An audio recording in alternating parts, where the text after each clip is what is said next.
Now that we've completed importing spectra and data around the spectra into tameNMR, we can begin to visualize this.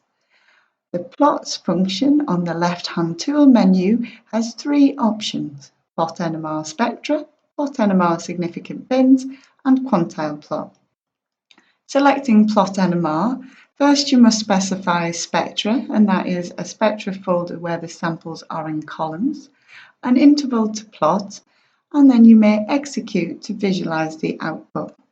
Depending on how many spectra are in your plot, this might take a little while.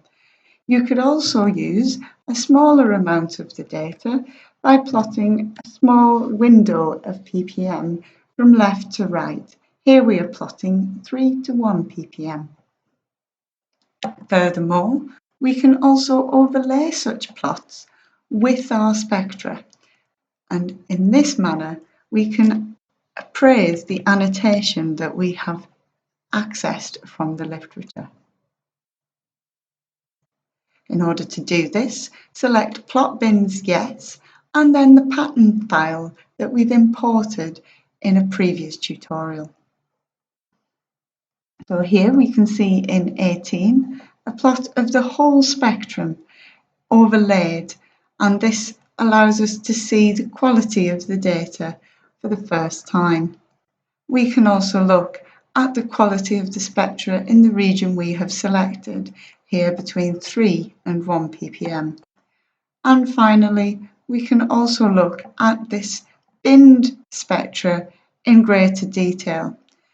You can see here that there's an overlay of 2 bins as denoted by a darker grey, and this will need correcting. We can also zoom further in by plotting smaller and smaller windows in order to see all of the information in the spectra. The plotting of significant bins requires statistical analysis to be performed, so we will not be doing that at this time. If we select quantile plot, however, we can calculate an average spectra and view the variance over the spectrum as a heat distribution. Here we're going to again select spectra that were uploaded and imported in a previous tutorial, and we're going to look at the same interval that we did in the previous plot, from 3 to 1 ppm. You can calculate the mean or the median average spectrum, and in this fashion you'll be able to see how much variance there is in specific data sets. Once the plot is complete, we can see that there are a range of values around the mean for this data set.